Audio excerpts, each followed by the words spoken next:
হাসিনা সরকারের পতনের ৯ মাস পর কড়া গোপনীয়তা ও পরিকল্পনার মধ্য দিয়ে দেশত্যাগ করেছেন টানা ২ মেয়াদে থাকা রাষ্ট্রপতি মোহাম্মদ আব্দুল হামিদ। জানা গেছে, জনরোষ এড়াতে তিনি ছদ্মবেশে মধ্যরাতে হযরত শাহজালাল আন্তর্জাতিক বিমানবন্দরের ভিআইপি টার্মিনালে পৌঁছান। এরপর কড়া গোপনীয়তার সঙ্গে তাকে বিমানবন্দরের অভ্যন্তরে নেওয়া হয়।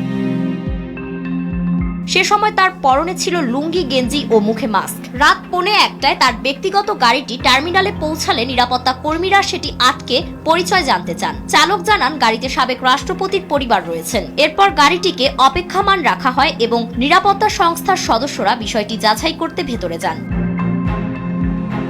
এক পর্যায়ে এক গোয়েন্দা কর্মকর্তা এসে জানিয়ে দেন আব্দুল হামিদের বিদেশ গমনের অনুমোদন রয়েছে। তখনই তাকে গাড়ি থেকেই পোশাক পরিবর্তন করে প্যান্ট ও শার্ট পরতে দেওয়া হয়। পরে কড়া নিরাপত্তার মধ্যে তাকে বিমানবন্দরের ভেতরে নেওয়া হয় এবং ডেপুটি সিকিউরিটি অফিসারের কক্ষে রাখা হয়। সেখানে সিভিল অ্যাভিয়েশন, অ্যাপসেট এবং অন্যান্য নিরাপত্তা সংস্থার কর্মকর্তারা উপস্থিত হন। উচ্চ পর্যায়ের কর্তৃপক্ষের সঙ্গে একাধিকবার ফোন আলাপের পর সবুজ সংকেত মিললে যথাযথ নিরাপত্তা তল্লাশি এড়িয়ে তাকে বিমানে ওঠানো হয়।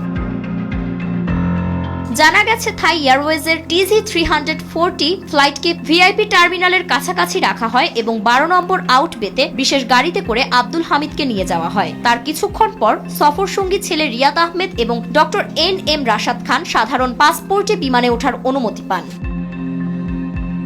তবে পুরো ঘটনাটিকে ঘিরে এক ধরনের রহস্যের আবরণ রয়ে গেছে। ইমিগ্রেশনে কূটনৈতিক মর্যাদার লাল পাসপোর্ট ব্যবহার করলেও নিয়ম অনুযায়ী যেসব প্রক্রিয়া অনুসরণ করার কথা ছিল তা মানা হয়নি বলেই ধারণা করা হচ্ছে। ইমিগ্রেশনে কর্মরত কয়েকজন কর্মকর্তা জানিয়েছেন, ৫ আগস্টের পর এখানে যারা কর্মরত রয়েছে তারা প্রায় সকলেই জুলাই গণ অভ্যুত্থানের পক্ষের এবং ফ্যাসিস্ট বিরোধী। এই বিষয়টা উচ্চ পর্যায়ের কর্মকর্তারা জানত। এ কারণে আব্দুল হামিদকে তাদের কারো মুখোমুখি করা হয়নি। অবাক করা বিষয় হলো, সাবেক প্রধানমন্ত্রী শেখ হাসিনা সহ তার সরকারের মন্ত্রী এমপিদের লাল পাসপোর্ট বাতিল হলেও আব্দুল হামিদের পাসপোর্ট এখনো বহাল রয়েছে। পাসপোর্ট অধিদপ্তর বলছে, স্বরাষ্ট্র কিংবা পররাষ্ট্র মন্ত্রণালয় থেকে তার পাসপোর্ট বাতিলের কোনো নির্দেশনা আসেনি, যার ফলে বৈধ কূটনৈতিক পাসপোর্ট ব্যবহার করে তিনি দেশ ত্যাগে সক্ষম হন এবং বিভিন্ন দেশে বিশেষ মর্যাদা ও ভিসা মুক্ত সুবিধা ভোগ করতে পারবেন। উল্লেখ্য, আব্দুল হামিদের গন্তব্য প্রাথমিকভাবে থাইল্যান্ডের ব্যাংকক দেখানো হলেও তার টিকিট দিল্লি পর্যন্ত ইস্যু করা হয়েছে। আর ১৬ জুন তার দেশে ফেরার টিকিটও কনফার্ম করা আছে। সংশ্লিষ্টদের মতে দেশত্যাগের পুরো প্রক্রিয়া ছিল অত্যন্ত গোপনীয় এবং পূর্ব পরিকল্পিত, যাতে কোনো ধরনের প্রতিবন্ধকতা ছাড়াই সাবেক রাষ্ট্রপতি নির্বিঘ্নে বিদেশ গমন করতে পারেন।